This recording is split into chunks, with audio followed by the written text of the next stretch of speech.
Hello my darlings, it's Chanel and welcome to a new mood reading vlog. So as usual, I'm going to start with a tarot card pull. So I am just going to use one of my own decks because I can't be bothered going and getting another one. So this is my Limerence tarot. So let's see. Oh, that was very quick. So we've got Page of Cups, and the prompt for Page of Cups is read a pink book. I'm waiting on Hunchback to come into the bookstore that I ordered it from. If I can get my hands on that, that will be the pink book choice. So if I can't, you'll see me pick another one, but straight away, that's my choice for reading a pink book. Now we've got the jar, so I'm going to pull. I've got to add all the ones that people have been recommending lately. I haven't written them down and added them into the jar yet. So you read first. What did I get? Northwoods by Daniel Mason, and I saw this on Quirin's channel. What was this one about? What was this one about? I feel like it's a nature litfic. Let me refresh my memory. I did like the cover of this one. I remember that. North. It says it's a sweeping novel about a single house in the woods of New England, told through the lives of those who inhabit it across the centuries. How do we live on even after we're gone? So this is a historical fiction with a bit of magical realism. Good, because I do like that. So that is my jar choice. In regards to what I'm going to read, I have no idea. I have to find something to read on my e-reader while I'm out and about today. I'll just put whichever book I end up choosing while I'm out up here. So that's what's going on there. I might pop to the library today as well and see if anything new has come in. And I am considering buying Sunrise on the Reaping so I can read it faster and not wait. So that might be getting read in this reading vlog as well. Today I am going out to another perfume shop in Melbourne. So Peony, which I went to previously, was very high-end and classy. This perfume store is very edgy and cool. So very different vibe, and I'm interested to see what kind of perfumes they stock there because I'm still on the hunt for a summer scent. Speaking of scents, today I did try Divine Vanille by Essential Parfum, and this smells like a bougie bathroom, the kind that stocks Aesop products and has linen count hand towels. It's very powdery vanilla soap. So for the girls that love the clean scent, you know, like they've just stepped out the shower and they still want a bit of sweetness, maybe it's for them, but yeah, it's too bubble bathy basic for me. I might also hit up an op shop and take myself out for lunch. And that's what we're going to get up to today. Yeah,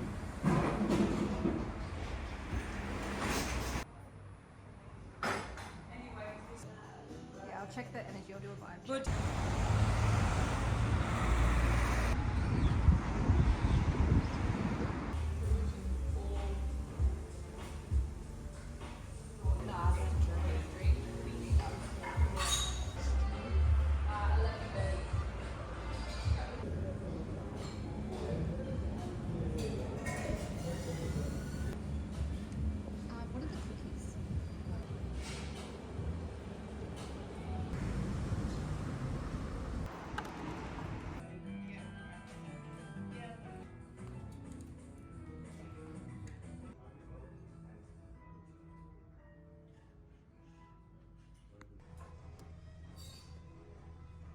I am back. I had the best time at law.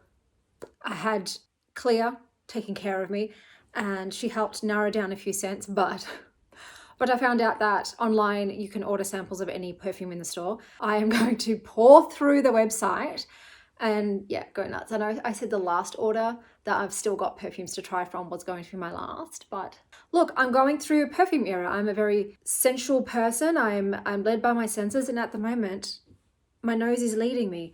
And I just like smelling things. And I love that this place is called Law because it's all about the story. And perfumes for me are stories. They tell tales. They've got mythology and lore behind them.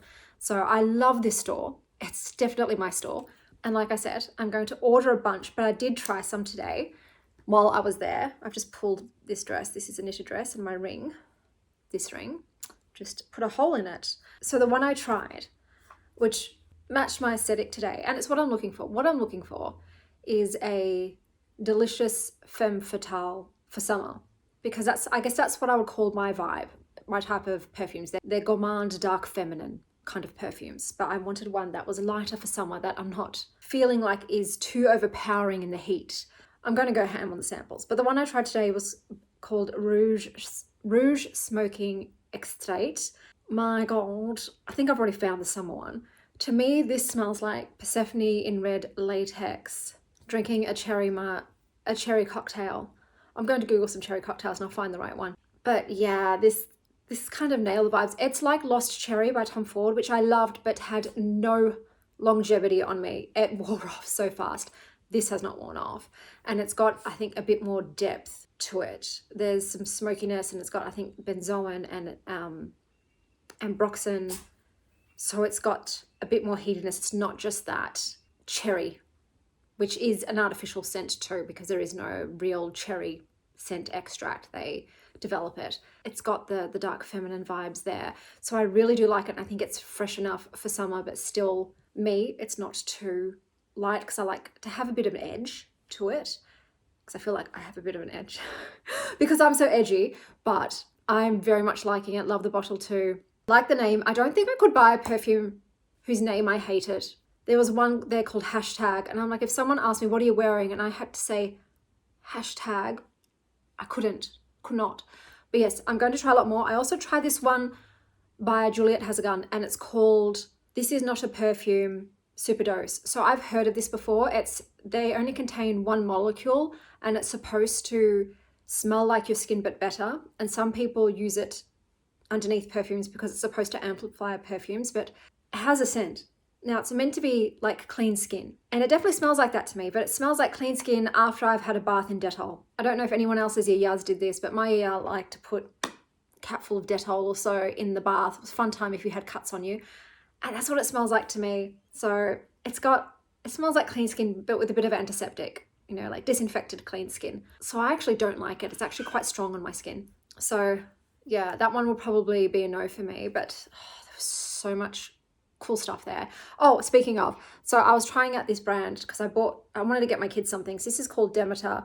So I've just gotten, this one's called Waffles. This one's called Frangipani. They used to have one called Valentine, and I was like, oh, do you have that? And like, no, they don't have it anymore. But this is Indy's favorite scent. This is Valentine's favorite scent. So I got them for that. This brand has some kooky AF scents, bro. Oh my God.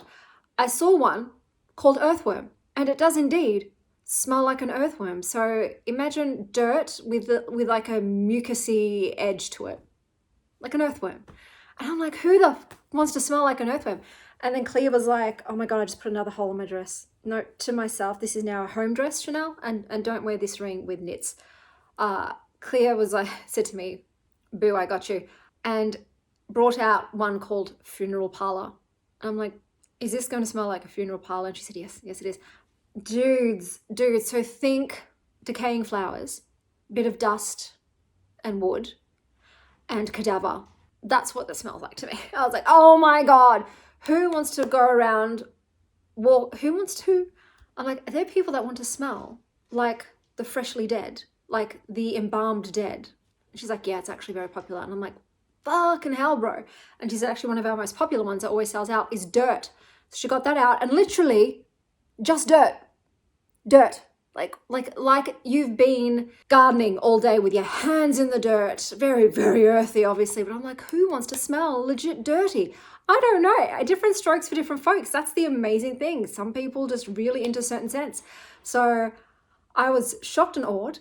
I tried some really unique scents. I did try the Matia vanilla powder. It's too powdery for me. I've decided I don't like powdery scents. That's Nova. That sound is her kicking out all of the litter. She likes to empty the tray before she goes in it. And when I say goes in it, I mean stands in the tray, but her butthole is perched over the rim, so her poop's just onto the carpet. Fun. Oh, I just pulled another thread. Anywho, had a blast. I'm going to spend the rest of my day looking up perfumes while I'm trading. I don't know why I did this, because I don't do this trading. It's more like this. And I went out to lunch. I brought home some snacks because I have to bring home sweets. I got myself a gluten-free brownie cheesecake. And I got a salted chocolate chip cookie for Indy and a key lime pie for Valentine. I also went to the library. Oh, it turns out Hunchback isn't being released in Australia until the end of April. So that pink book's out of the cover, but I got another pink book, A Touch of Jen by Beth Morgan. So I think this was a very divisive book. A lot of people really don't like it. It's got a low rating. It says, a young couple's toxic Instagram crush spins out of control and unleashes a sinister creature in this twisted, cinematic, and viciously funny debut. So you've got Remy and Alicia, who are insecure service workers, and they become obsessed with Jen. It doesn't sound like it's going to be my kind of book, but it could be weird enough that it is. So I want to give it a go. I apologize if I'm yelling. I think, one sec. I'm about to have a POTS episode. My ears have already ringing, and I am dizzy, so I can't hear myself. And I also wasn't breathing. Like my breathing gets dysregulated. But let me quickly finish off before I sit down and have my sweet treat, which will help. I've also got, this could also be the pink book, if I DNF that one. We've got Lost in the Garden by Adam S. Leslie, and it said it's shortlisted for the Nero Book Awards 2004. And it just says, don't go to Almondby. Creepy, dreamlike, unsettling, and unforgettable. This is a big boy because this font is very small and to the margins. Nice book smell though. Got a whiff of that. I wouldn't mind smelling like books. Yeah, I wouldn't mind that. But and before you say, hey, replica, library, whatever their book scent is, I don't like that one. Okay. Also got a book here for a Wild Ones book club, which means I'm going to have to film it way ahead in advance. But oh well. And then I've got Perspectives by Lauren Benet, which could also kind of be a pink book cover. That's kind of funny. And this was about the Medici's daughter. This is about Maria de Medici in Florence in 1557. So this one probably might end up being a DNF. It's not super my type of book, but I thought I'd give it a go because I love the cover. That's everything for today. Oh, and I did go up shopping, but there was nothing there that interested me, unfortunately. So that was a bust. But I'll see you the next time. I've got an update for you. Hey, sweetie pie. Bluebell. Hey guys, I've got an update for you. So I read Frieren 7. Don't mind that, that's just the kettle because I'm cold and I need to make a cup of tea. Frieren 7, so everyone's graduated except for Frieren because the person who graduates is, a former master elf that hates Frieren. So she's got a vendetta against her. So Frieren, unfortunately, is not certified, but everyone else passed. And they're off on adventures again. This one was about making your mark and helping others whenever you can, however you can. So I thought it was good. They're all good. It's not one of my faves, but read it if you like napping whenever and wherever you can, just like Frieren. It's one of her top skills. Awkward people and turning red apples into green apples.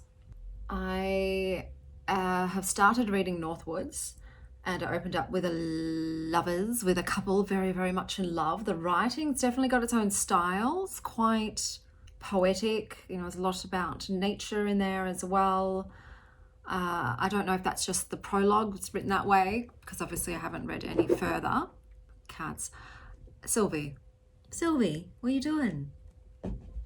But that is what I'm starting, and besides that I'll probably do the Touch of Jen as well. So those are the next two books that I will be going on to. Hey cuties. Okay, I know this is total trash, but like all of these things are so bloody cute. Like there's little bunnies and there's little duckies and little eggs and flowers and all sorts of cute things. So cute. Little Sylvie in the window. Okay guys, I have an update for you. Excuse the outfit. You know what I'm filming today. I read 200 pages of Northwoods, and it is centered around a cabin in New England, and it follows the lives of the people or creatures that inhabit this cabin. It is also done in a mixed media format, so you've got diary entries, poetry, letters, articles, pictures. I enjoy a mixed media format book. I think it really elevates the reading experience. However, I just found this really boring. I didn't connect to the characters that inhabited the house, and I just found myself not caring and not really even interested in finding out how it ended. I did read the ending, and I'm glad I didn't push through. It wasn't enough for me. I think you really have to connect to the writing, which I didn't, or you have to connect to the characters for it to impact you. And it wasn't speaking to me personally, but I can see why so many people might love it. I saw, the writer is skilled, and the way that they told the story is really interesting, and it's a cool idea. But unfortunately, it wasn't working for me, so I did DNF that.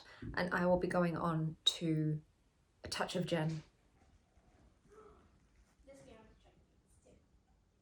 Hello, my darlings. I have had a very rough week. It's been a while. Thanks to Trump's tariff BS. I've had a very stressful time with the markets. It's not been fun at all, but it's the weekend, so I don't have to stress until Monday. I don't even want to talk about it. I feel like throwing up when I just think about how much I've been brutalized by the stock market. Anyway, job stress aside, I have read a lot of stuff. I was trying to transport my mind elsewhere. So let me tell you what I've been up to. So I did start reading A Touch of Jen, and it opened with the couple obsessing over a former co-worker of theirs and being really lurid and gross about it, like, oh, imagine what Jen's tastes like, things like that. And I wasn't vibing with it. I didn't care, couldn't get into it. It just felt like a bit of a nothing book to me. And then I read some reviews, because I was trying to decide whether or not to push through. And people said it veered into a territory that I just was not interested in. It's like, I don't need to read that book. I also went back to Matia, which was the Greek-Australian one about multiple generations and a family curse. The writing style was very met to me, and when I found out the reason for the family curse, I was like, this is so silly. It went into the magical realism a bit, and I was just like, no, it's too dramatic for me, and I'm not interested. So I DNF'd that one as well. And then there was Lost in the Garden. This is a big book. I gave it 200 pages. It's almost 500, I think. And it is in a world where reality is on the fritz. There has been a never-ending summer. The dead have come back to life, but not zombie form. Their bodies are still in the ground, but they're walking around all ghoul-like and killing people. However, there's so many of them. Literally, when anyone dies, they come back as a ghoul, and they cannot be killed. They can only be contained. You can shove them all into a storage unit and things like that. And that's obviously too cumbersome to do for the entire population. So people are told just to avoid them. They're slow. So they sort of just amble towards you. But if they get you, they beat you to death. So it's very ominous and threatening and horrible. People are in their houses and they're just looking at the ghouls outside. Sometimes the ghouls do break into the houses, and I'm just like, oh, just kill yourselves. It's not living. But basically that's going on, and then people just start randomly disappearing. And then this couple that it opens up with, the boyfriend decides he's going to go to Almonby, and everyone knows you don't go to Almonby because if you go there you never return. But he goes and he never returns. And eventually his girlfriend, who's a bit of an info, with her two remaining friends, decide to head on a road trip to Almonby. I just didn't like, once again, I didn't like the writing style. It was very dialogue-y, but weird. The banter was off, and it was constantly interspersed with these radio broadcasts. So the reason that the girlfriend is finally going is because she got herself a radio, and she swears it's her boyfriend talking. Sometimes the messages will be literal, like, help me, save me. And then other times it's just nonsensical. I'll go get the book and read one out. Okay, I'm back. So let's have a look at one of these radio broadcasts. But it is constant. They're just, every single page is interrupted by a radio broadcast. In the middle of eating lunch, I love their old-fashioned toys here. Look at that plastic trumpet. And this girl has a tiny military drum. It's extremely cute. look at this girl here. I love her bright red shoes. They don't seem to have a purpose. They really do not seem to have a purpose. And it was just irritating. And it just dragged. The book was dragging. So I decided to DNF that one as well. It was just a spate of books that I wasn't into. I have been pushing through books that I really shouldn't be pushing through. I've been having too much hope that it'll turn into something I enjoy, and I've been wasting my time, which I did with the next book as well, which was one of my more anticipated reads of this year as well, which killed me, and that was Vulgaris by Margie Sarsfield. And it opens up in a scene about the sugar beets, with sort of an omnipresence talking to the sugar beets, and they say, "When you are the way we made you, you are the way we want you." And then we get to the couple. So we've got a couple, and they are from very different class brackets, but they've both decided to take jobs working on a sugar beet farm. We have Elsie, who feels like her boyfriend is out of her league. He is the kind of great boyfriend that is a debt she will never pay off. I picked this book up because I thought it's a horror. That was a sun catcher that startled me. It is a horror book about what I would assume would be evil beets, based on the synopsis given on Goodreads. However, this book, I would not really correlate. I would say it's more a litfic with horror vibes, because what you get, there is nothing supernatural in this. So I really do want to say that. I know that could be considered spoilerish, but if you're going into this expecting supernatural, paranormal, horror, beat stuff, you're not going to get it. What you are going to get is the main character constantly worrying about her finances, calorie counting. And when I say calorie counting, I mean all the ED stuff, including pro-ana stuff, okay? So if you have any sort of triggers with ED, stay away from this book. It is intense and relentless. She just has this absolute scarcity mindset and a ton of self-loathing. It is not pleasant to be in her POV, because it is just, like I said, relentless with the poverty, panic, and the anorexia, and the feeling of unworthiness in regards to not deserving the boyfriend she has. And it's just constant, like, spiraling. And it ends ambiguously. There were so many questions I had, and I didn't get the answers for them. And like I said, it was trying to hint at paranormal stuff, but then you're not really given any sort of concrete evidence there is anything paranormal going on. It was just very mismarketed, I believe. And I think if I'd gone in, I wouldn't have read this book if I knew what it was about. But I know other people are fine with ED stuff and financial worries and inferiority in relationships. So if none of that stuff bothers you, read it. What would I say? I'd say read this if you want a book with sad girl pick-me vibes, and also Pretty Little Liars, because Pretty Little Liars is mentioned so much. a lot in this book. There are some like body horror elements in this, but yeah, it was just, look, I won't keep, actually I'll stop. I can feel myself going into ranting territory, because I just, like I said, I was expecting something vastly different to what I got. And yeah, I think because I had more highly anticipated this read, there was more disappointment for me. So yeah, I didn't enjoy this one. But that was my next pink cover choice, because as you saw, I burned through the pink covers, didn't find one, and then I pushed through this because I was expecting something else to happen at the end, and nothing happened at the end. So after that, I'm like, can I just pick something that I know I'm not going to DNF? So I grabbed that Soft Minimalist Home by Abby Dare, and it's basically exactly what the cover suggests. It's very soft, minimalist, dare I say, a bit basic interior design. Oh, that one's a bit more different with the artwork, but yeah, a lot of this stuff is nice, but it's probably a bit too plain for me. However, there was a walk-in shower, and I know you're probably going to say, Chanel, all showers are walk-in. That's what I would have thought until I saw this absolute beast of a walk-in shower. And at least this one was in a bit of a different color palette, and by that I mean not beige. Like, don't get me wrong, I like beige, but I need some pop of something. Here we go. Check this shower out, guys. Like, who needs that much space? Like, are you gonna have a shower party in that? Like, this is obviously designed for having sex in, let's be real. But so massive.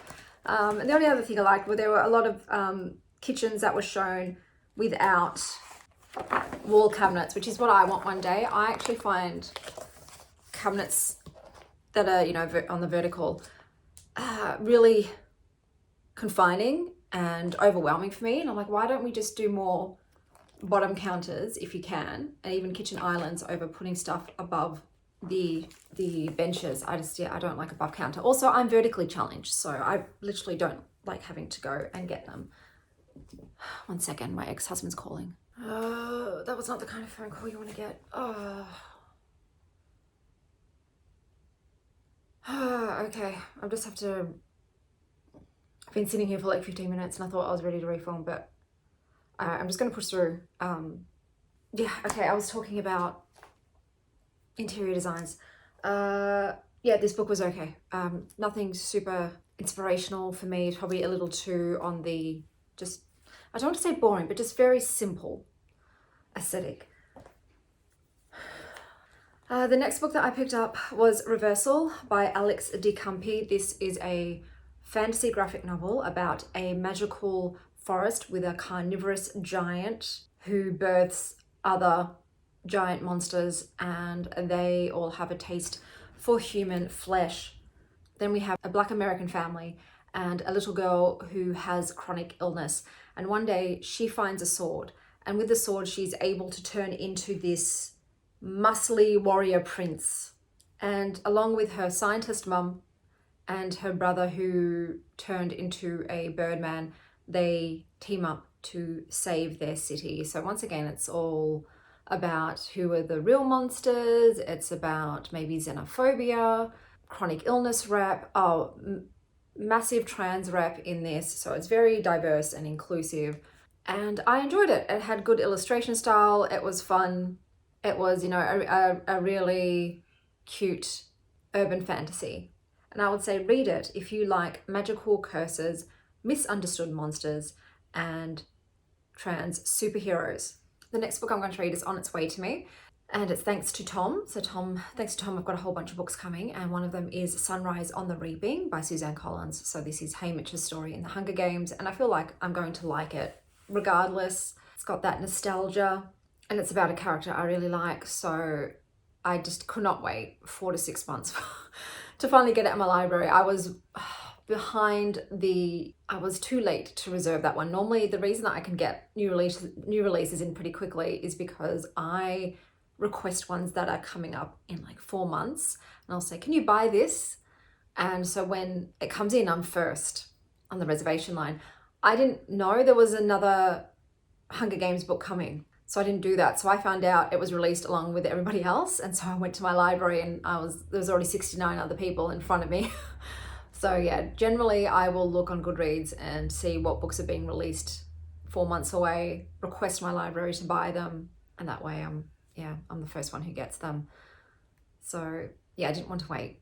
There's so many people putting out vlogs that have spoilers, and I can't watch their vlogs until I've read the book. Even though we all know sort of what happens, still what everyone is saying, the people that didn't do spoilery vlogs say that it still hits you and you can still be surprised a little bit within that breadth of knowledge we all have.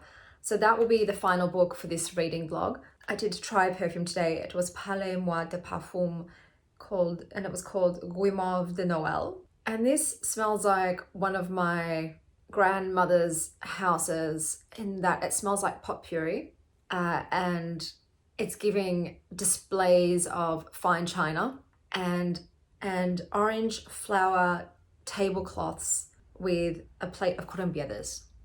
So it's like that sweet, sugary note and a hint of floral, and yeah, it was nostalgic, but it's not my scent. Yeah, so I have plans to go out today with my best friend Kim. Obviously, as soon as I stop filming, I'm going to call my other friend who was meant to be going with their children on a trip with my ex-husband and our children to Sydney. So my kids are going to the dad's here for 6 days, which is the longest I've ever been apart from them. So that was a bit already rough for me, but they were going with my ex-husband, his partner, who I love, and our mutual friend and his children. So both of us had children at the same time. They've grown up together and they don't have any other cousins. No one else in our families had kids when we had kids. So it's just been the four of them. But they've just suffered a significant loss. And so I'm just going to, but yeah, I've got to pull myself together because I've got other plans today. Might just drop off some food on their doorstep and dash. But yeah, I need to take some time before I go. But yeah, I'm going out with my friend Kim and we're seeing a movie and we're having lunch. But I'm filming that for my Wild Ones book club on my Patreon. So I'll just show you a little bit of footage so it's not just bang to the next day when I've started reading Sunrise on the Reaping. But yeah, I'll see you guys soon.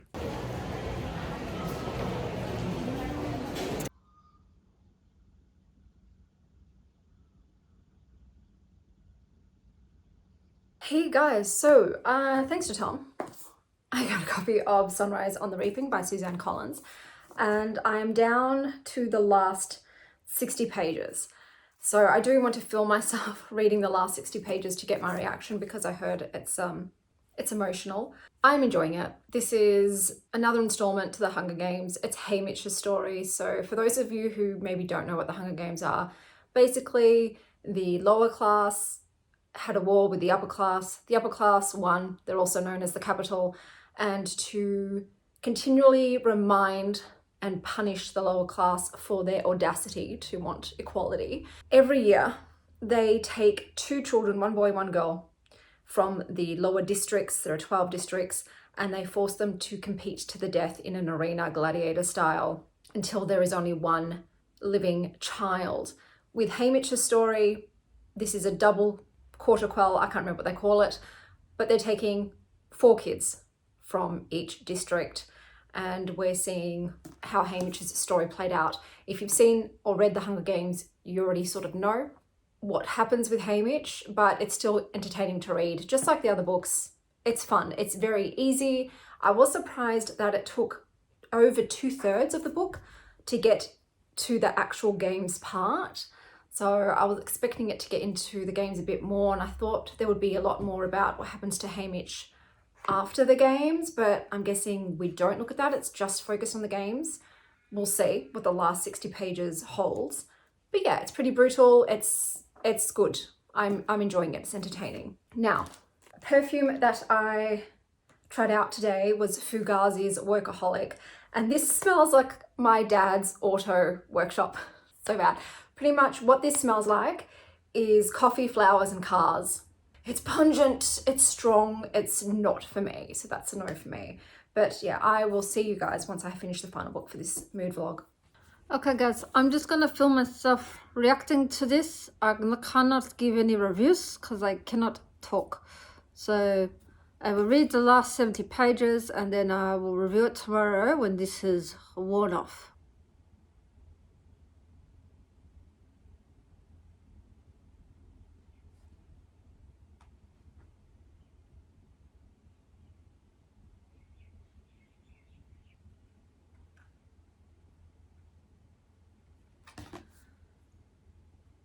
Okay, so I have finished Sunrise on the Reaping by Suzanne Collins. This felt very nostalgic. It was like I was in my youth again. And I did try to tape my emotional reaction. However, I think reading this after still being in shock from losing half my tooth and being hopped up on painkillers probably wasn't the best time to try and get an emotional reaction. I was shocked. I didn't get the tears flowing like a lot of other people had. It was still incredibly sad. As you can imagine, twice the kids, twice the number of deaths. So there were definitely characters in there that you know are going to die. It's a Hunger Games. We know how it ends. But still, some part of you is hoping maybe they don't die. Maybe by the grace of God, they sneak out and the capital just didn't tell anybody, because as like most of Suzanne Collins' Hunger Games books, there's a lot of messaging about propaganda, governments controlling the media and the narrative, and that it is important to be an agent of change, even if that change doesn't happen in your lifetime. You just got to keep chipping away at those chains of oppression, and maybe your children or your children's children will one day break free of them. This was good.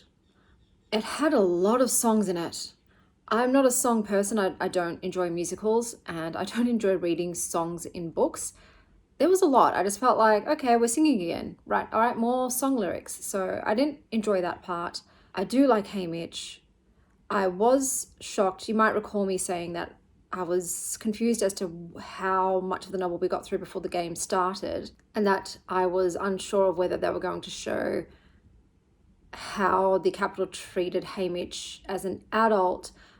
But that didn't need to happen because everything they did to him rapidly. So I was shocked at that and the tactics that they chose. There's also one thing that felt like a bit of a plot hole in was that some of the contenders were targeted by the Capitol in the games. And I won't say exactly what I mean by that, and I thought, if Hey Mitch is causing that much of a ruckus, if he's that much of a claw in their tooth, why are they not targeting him?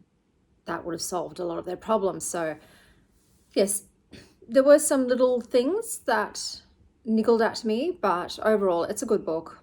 If you like the Hunger Games trilogy, it's good to read it after having read the Hunger Games and also after having read Songbird, Ballad of Songbird and Snakes. I think the way that they've been released, whether it was strategic or not, works. I apologize that my review is lackluster. I only got an hour and 17 minutes of sleep last night, thanks to this tooth. I will be taking painkillers tonight if it doesn't stop hurting. The dentist thinks it should subside by the 24-hour mark to a point that is manageable and livable. So yes, I am exhausted and a little cranky, but my beautiful mother, dropped off multiple soups and custards because there's nothing but mush mush going in this mouth from now on. No hard things may enter. Luckily I don't have a boyfriend. It's not going to be an issue. But yeah, I am not risking any more teeth in the future. I know that if you don't chew hard things, you lose some jaw definition and strength, but I've got a massive jaw for a chick anyway, so the bone loss is doing that regardless of whether I chew or not. That's why a lot of my tooth broke and my chipped two front teeth. I have osteopenia, and most of that is centered in bone loss in my jaw, so the integrity isn't there anymore. So I really do need to be careful what I bite down on. There'll be no more opening things with my teeth, for instance. That is behind me. Olives, goodbye. Popcorn, goodbye. Carrots, only if you're steamed. So I am hungry. I don't like liquid only diets. I think, oh my God, back in the day when juice cleansers were a craze, I attempted one. I did not last the day because I'm someone who's also always cold, and just drinking cold juices, bad idea. I suffered, and I thought, this shit, I'm out. I am nourished thanks to my mum, but I'm not satisfied because I want to chew, but I don't want to chew. The thought of actually biting into something while the pain is still here, pain is a great deterrent for everything. I'm like, yeah, I'm just going to suck on all this stuff with a straw. I'm good. I just wanted to stop hurting. But that was my final read. Fuck, I'm sorry. Life, bro, just threw me a curveball this week. Oh, and the makeup I thought I could do a bit of a half-assed Capitol kind of thing, but I didn't want to put anything on my face. It's just lipstick and eyeshadow, and it's so low effort. So low effort. I did also try a perfume out today. This one was it's by Akakapa, and it's called Vanilla for der Mandorlo. Yeah, okay. I don't know. I'm sitting, and this smells, but what it smells like, I don't know what it smells like to me. And it smells like a woman sitting at a teak desk, still wet from her evening shower. She's dressed in a cream satin negligee, writing in her beaten up journal with a fountain pen and a vanilla sandalwood candle burning its last breath. That's what it smells like to me. Unfortunately, the powdery element was too strong, and I just don't like the powder element in perfumes. So it wasn't for me. But all the books that I read in this reading blog, in order of my least enjoyed to my most enjoyed, are Beta Vulgaris by Margie Sarsfield, Soft Minimalist Home by Abby Dare, Reversal by Alex DeCampi, Frieren 7 by Kanehito Yamada, and my favourite read, Sunrise on the Reaping by Suzanne Collins. That is my final book for this month of April. Until next time, stay wild, Star Child.